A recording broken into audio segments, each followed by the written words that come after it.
Assalamualaikum warahmatullahi wabarakatuh. Saya Yuniana dari SDN Bangsa Rejo, JGP Angkatan 9 Kabupaten Pati. Hari ini saya akan melakukan wawancara terkait pengambilan keputusan berbasis nilai-nilai kebajikan sebagai pemimpin.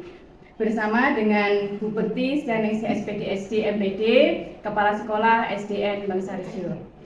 Assalamualaikum Bu Bekti. Waalaikumsalam Bu. Apa kabarnya hari ini Bu? Alhamdulillah sehat. Alhamdulillah. Hari ini saya mau mewawancara panjenengan terkait tentang pengambilan keputusan berbasis nilai-nilai kebajikan sebagai pemimpin. Nanti ada beberapa pertanyaan ya Bu. Ya. Untuk pertanyaan pertama, selama ini bagaimana Bu Bekti dapat mengidentifikasi kasus-kasus yang merupakan dilema etika atau bujukan moral? Untuk mengidentifikasinya, yaitu kita olah dulu beberapa fakta-fakta yang ada, kita kumpulkan, kemudian kita simpulkan. Setelah kita simpulkan, itu termasuk bujukan moral atau yang dilema etika tadi. Intinya kita harus mengumpulkan fakta-fakta terlebih dahulu, masuknya itu ke yang arah mana. Berarti fakta-faktanya dikumpulkan baru nanti disimpulkan begitu ya Bu ya? Iya. Oke. Untuk pertanyaan kedua Bu, selama ini bagaimana Bu Bekti menjalankan pengambilan keputusan di sekolah, terutama untuk kasus-kasus di mana ada dua kepentingan yang sama-sama benar atau sama-sama mengandung nilai kebajikan? Kalau ada kasus seperti itu, ya memang saya ini sebagai kepala sekolah, pengambil atau penentu kebijakan. Tetapi alangkah baiknya apabila ada beberapa kasus permasalahan yang kita angkat atau kita selesaikan, kita rapatkan dulu di forum, misal Bapak Ibu Guru, keputusannya itu nanti kita ambil setelah kita rapatkan. Kita berbicara, kemudian Bapak Ibu Guru memberikan argumen atau pendapat. Nah, kita tarik kesimpulan, akhirnya kebijakan terbentuk tidak dari satu orang kepala sekolah, tetapi menyeluruh dari seluruh warga sekolah. Mungkin itu yang bisa saya lakukan. Berarti dalam pengambilan keputusan diadakan rapat dulu dengan guru-guru, baru nanti setelah dirapatkan ada mungkin pendapat dari guru lain, baru nanti itu ya Bu, diambil keputusan yang tepat. Betul, ambil kesimpulan untuk menentukan kebijakan selanjutnya. Untuk pertanyaan ketiga Bu, langkah-langkah atau prosedur seperti apa yang biasa Ibu lakukan selama ini? Untuk langkahnya kita mengidentifikasi permasalahan dulu. Setelah kita mengidentifikasi, kita mengumpulkan fakta-fakta yang ada, lalu kita diskusikan bersama. Setelah kita diskusikan bersama, nah baru nanti teman-teman, Bapak Ibu Guru memberikan pendapat satu dengan yang lain. Kemudian kita putuskan bersama mau mengambil kesimpulan yang bagaimana untuk kebijakan selanjutnya. Berarti langkah-langkah yang pertama tadi mengidentifikasi, mengumpulkan fakta, kemudian melakukan diskusi, baru nanti kebijakan yang tepat, baru menentukan kebijakan. Untuk selanjutnya Bu, hal-hal apa saja yang selama ini Bu Bekti anggap efektif dalam pengambilan keputusan pada kasus-kasus dilema etika? Untuk kasus dilema etika, biasanya ini terkait dengan hati nurani ya. Kita terbentur dengan aturan, tetapi hati nurani kita tidak mengiyakan. Ini bagaimana? Nah, ini yang paling efektif menurut saya, ini adalah bicara dari hati ke hati. Misal kita saling berpendapat antara Bapak Ibu Guru atau curah pendapat gitu ya. Misal ada permasalahan atau kasus, kita curah pendapat dulu. Menurut jenengan bagaimana, lebih baiknya ini nanti bagaimana. Juga harus tidak boleh berbenturan pada aturan, tetapi kenyataan hati nurani kita menolak. Ya, nanti untuk menentukan hasil selanjutnya atau kebijakan selanjutnya, ya yang kita ambil suara terbanyak sesuai hati nurani saja. Berarti itu antara hati nurani dengan peraturan, ya, biar tidak berbenturan gitu ya. Iya. Kemudian pertanyaan Ya, selanjutnya semua saling jalan, intinya seperti itu. Asal tidak merugikan semua pihak. Untuk pertanyaan selanjutnya, hal-hal apa saja yang selama ini merupakan tantangan dalam pengambilan keputusan pada kasus-kasus dilema etika? Tantangannya itu apabila peraturan harus kita tegakkan, tetapi sementara hati nurani kita itu berontak kalau melihat kasihan gitu. Itu yang paling menantang untuk diri kita. Bagaimana ya memutuskan iya tidak. Sementara kalau iya bertentangan dengan aturan atau tata tertib yang ada di sekolah. Misal kita tidak, juga itu hubungannya dengan hati yang bermain. Karena apabila misal ya salah satu kasus saja, ada teman yang pulang agak lebih awal, padahal tidak memberikan pesan atau tidak memberikan izin ke pihak sekolah atau teman-teman atau kepala sekolah gitu kan. Misal, itu tadi tetap melanggar aturan karena pulang sebelum jam pulang atau jam kerja. Tetapi secara hati nurani harus kita pikirkan dulu, ini pulangnya karena apa? Kan belum ada tadi izin atau apa. Misal ini pulang karena lapar, misal ingin mencari makan, ya monggo silakan. Memang kita kan sebagai manusia butuh makan, butuh minum, tidak masalah gitu loh. Hati nurani kita mengizinkan gitu loh Pak Bu. Misal ada Bapak Ibu guru yang lain, kita ambil pendapat lagi. Kalau menurut jenengan bagaimana Bapak Ibu? Tentunya satu orang dengan orang lain berbeda. Nah, di sini kita harus mengambil sikap. Nah, kalau alasannya seperti itu juga masuk akal. Apakah kita tetap menegakkan aturan? Nah, kalau kita berbicara dengan hati nurani, memang betul makan dan minum adalah kebutuhan seseorang. Ya sudah, kita pakai hati nurani sendiri. Tetapi Bapak Ibu guru yang misal izin tadi nggak izin ya, katakanlah nggak izin tinggal pulang gitu aja. Mungkin juga kondisinya di kantor tidak ada yang dipamiti, bisa jadi, atau kepala sekolah sedang keluar rapat, Bapak Ibu guru yang lain ada di kelas. Itu kan juga tidak bisa langsung menyalahi aturan, izin tidak izin langsung pulang juga tidak. Kita pakailah hati nurani untuk menyelesaikan semua ini. Yaitu yang membuat menantang bagi kita, Bapak Ibu tentunya bisa berpikir itu, oh iya, tapi juga ada nanti seseorang yang bilang, oh enggak Bu, itu harus manut aturan. Ya, kita kembalikan ke hati nurani masing-masing. Itulah tantangannya. Jadi antara peraturan dan hati nurani ya Bu ya. Kadang kan tidak benturan, sinkron. Ini harusnya sesuai dengan peraturan, tapi hati nurani tidak srek lah intinya seperti itu. Iya, betul. Untuk selanjutnya Bu, apakah Ibu memiliki sebuah jadwal tertentu dalam sebuah penyelesaian kasus dilema etika? Apakah Anda langsung menyelesaikan di tempat atau memiliki sebuah jadwal untuk menyelesaikannya? Bentuk atau prosedur seperti apa yang biasanya Ibu lakukan? Untuk adanya kasus relatif ya, kadang terjadi ada kasus, kadang juga tidak ada.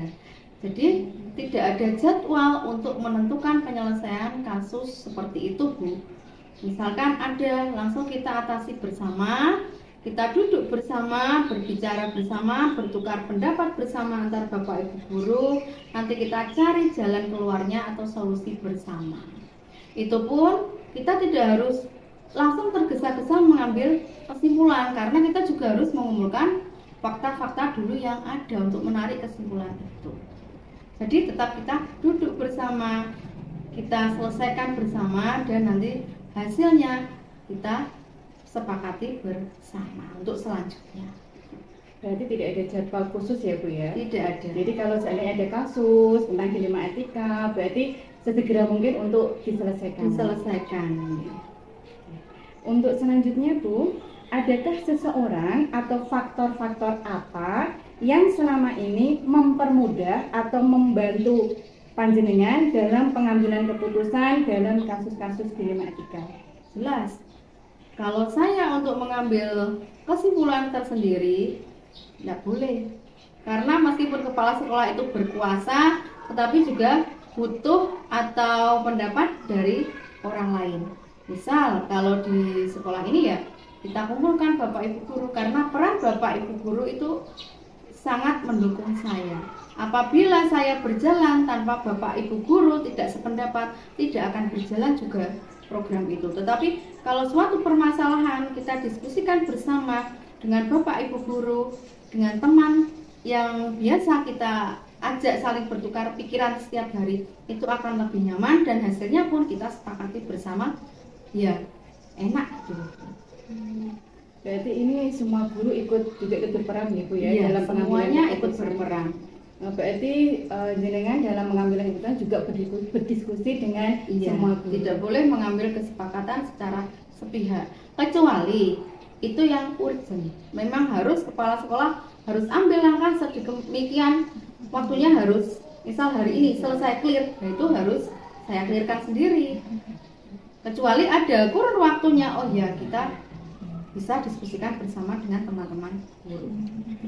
Ya, pertanyaan selanjutnya, dari semua hal yang telah disampaikan tadi, yang telah jenengan sampaikan tadi, pembelajaran apa yang dapat dipetik dari pengalaman Bu Bekti dalam mengambil keputusan dilema etika? Pembelajaran yang dapat saya ambil setelah menangani banyak kasus yang dilema etika ini, biasanya itu jangan tergesa-gesa mengambil kesimpulan, karena kita kumpulkan fakta-fakta terlebih dahulu untuk menganalisis permasalahan itu, untuk menentukan bagaimana langkah kita ke depannya. Karena kalau kita tergesa-gesa ambil keputusan, salah menentukan langkah, maka di situ selanjutnya juga tidak akan enak lah tentunya dalam penyelesaian masalahnya. Berarti jangan sampai tergesa-gesa Bu ya, biar hasilnya juga nanti mungkin tidak merugikan pihak yang lain. Ya, kita pikirkan dulu, kita juga punya hati nurani, kita juga punya aturan yang logikanya tidak boleh kita tentang sebetulnya. Tapi kalau hati nurani kita menolak antara sesama makhluk, ya mau bagaimana lagi? Yang terpenting tidak ada pihak yang dirugikan. Itu kembali di situ lagi. Ya Bu, cukup untuk wawancara tentang pengambilan keputusan berbasis nilai kebajikan sebagai pemimpin. Untuk itu terima kasih Bu Bekti atas waktunya dan kesempatannya telah memperbolehkan saya mewawancari jenengan. Sama-sama, semoga bermanfaat bagi sesama. Amin. Demikian wawancara saya dengan Bu Bekti Setianingsih SPD SDMPG, Kepala Sekolah SDN Bangsa Rejo. Terima kasih. Wassalamualaikum warahmatullahi wabarakatuh. Waalaikumsalam.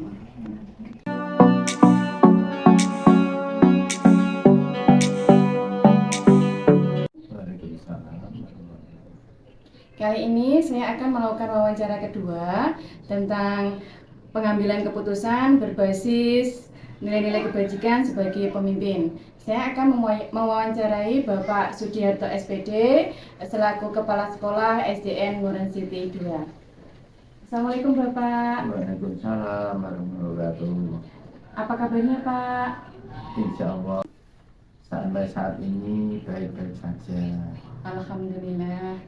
Begini Pak, hari ini saya akan melakukan wawancara dengan panjenengan terkait pengambilan keputusan berbasis nilai-nilai kebajikan sebagai pemimpin. Nanti ada beberapa pertanyaan yang akan saya ajukan kepada Bapak. Ngaten nggih?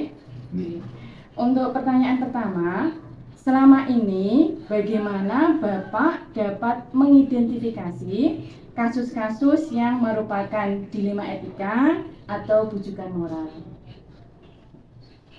Ya, terima kasih. Pertama-tama, saya melihat kasusnya terlebih dahulu. Apakah kedua pilihan benar atau pilihan antara benar atau salah? Jika dalam kasus tersebut keduanya benar, maka kasus tersebut termasuk dilema etika. Tapi jika kasus tersebut antara benar dan salah, maka kasus tersebut termasuk bujukan moral. Berarti Bapak melihat kasusnya terlebih dahulu, ngaten nggih Pak nggih? Iya, jadi di apa itu dipertimbangkan dulu mana yang perlu digarisbawahi atau diperlukan, mana yang perlu ditinggalkan dulu. Untuk pertanyaan kedua, selama ini bagaimana Bapak menjalankan pengambilan keputusan di sekolah Bapak, terutama untuk kasus-kasus di mana ada dua kepentingan yang sama-sama benar atau sama-sama mengandung nilai kebajikan?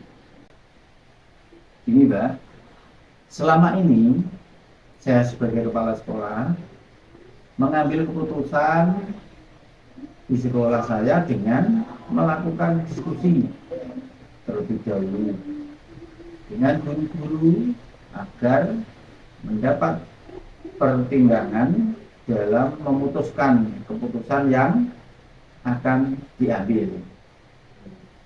Berarti ini nggih, Pak, apa dalam mengambil keputusan Pak Sudin itu mendiskusikan dengan rekan guru yang lain, seperti itu nggih? Ya memang yang saya perlukan di dalam kepemimpinan itu saya mengacu kepada kepemimpinan demokrasi. Jadi di mana keputusan yang terbanyak itu yang saya ambil. Untuk pertanyaan ketiga, langkah-langkah atau prosedur seperti apa yang biasa Bapak lakukan selama ini? Langkah-langkah yang saya lakukan sebelum melakukan saya mengambil keputusan harus memahami kasus yang terjadi. Kemudian melakukan diskusi dengan guru-guru untuk mendapatkan keputusan yang tepat. Misalnya para kedisiplinan, pelatihan, atau kajian dan sebagainya. Jadi langkah-langkah yang Bapak lakukan itu pertama memahami dulu masalahnya apa, kemudian baru mendiskusikannya dengan rekan guru yang lain. Betul, Pak. Jadi tidak yang ini saya mengambil keputusan sendiri nanti seperti keputusan raja. Jadi misalnya menyesuaikan sekolah yang kita kelola. Untuk pertanyaan selanjutnya, Pak, hal-hal apa saja yang selama ini Bapak anggap efektif dalam pengambilan keputusan pada kasus-kasus dilema etika? Hal yang saya anggap efektif dalam pengambilan keputusan dengan berkolaborasi dan berkomunikasi dengan guru semua di sekolah saya agar nanti dalam keputusan itu dapat semuanya melaksanakan dengan legowo. Berkolaborasi dan berkomunikasi, ya, Pak. Betul. Oke, selanjutnya, Pak, hal-hal apa saja yang selama ini merupakan tantangan dalam pengambilan keputusan pada kasus-kasus dilema etika? Pengambilan keputusan jika kasus yang terjadi tentang kedisiplinan murid, yaitu kurangnya pemahaman dan kesadaran baik dari murid maupun orang tua murid. Jadi tantangannya ini kedisiplinan murid, ya, Pak, yang selama ini ada di sekolah panjenengan. Betul, karena mau tidak mau kita di sekolah itu adalah untuk kebaikan siswa. Di siswa itu supaya yang tidak bisa nantinya itu menjadi bisa. Selanjutnya, apakah Bapak memiliki sebuah jadwal tertentu dalam sebuah penyelesaian kasus dilema etika? Kemudian apakah Bapak langsung menyelesaikan di tempat atau memiliki sebuah jadwal untuk menyelesaikannya? Kemudian bentuk dan prosedur seperti apa yang Bapak lakukan? Pada dasarnya untuk pengambilan itu tidak ada jadwal khusus dalam menyelesaikan kasus dilema etika. Saya segera menyelesaikan kasus tersebut dengan berkolaborasi dengan pihak terkait. Berarti ada kolaborasi, nih, Pak, dengan pihak-pihak yang tadi mungkin dalam kasus itu ikut terlibat seperti itu, gitu. Iya, kaitannya dengan pembelajaran yang ada di sekolah, yaitu dengan masyarakat, dengan komite sekolah, dan orang tua. Pertanyaan selanjutnya, adakah seseorang atau faktor-faktor apa yang selama ini mempermudah atau membantu Bapak dalam pengambilan keputusan dalam kasus-kasus dilema etika?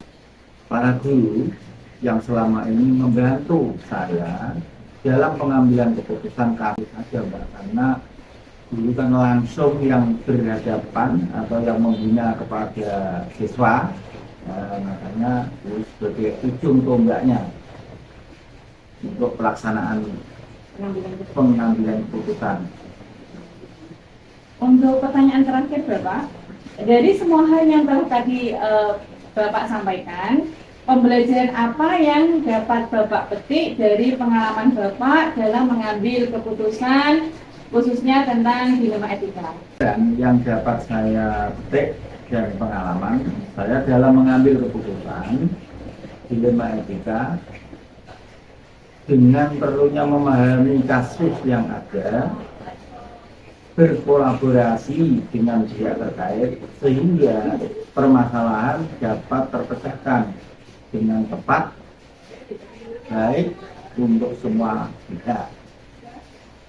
Jadi dalam mengambil kasus itu harus ada kolaborasi sehingga nanti tidak merugikan tapi juga menguntungkan pihak lain, begitu Pak Nggih. Tidak ada yang dirugikan, maksudnya seperti itu. Betul Bu, karena ini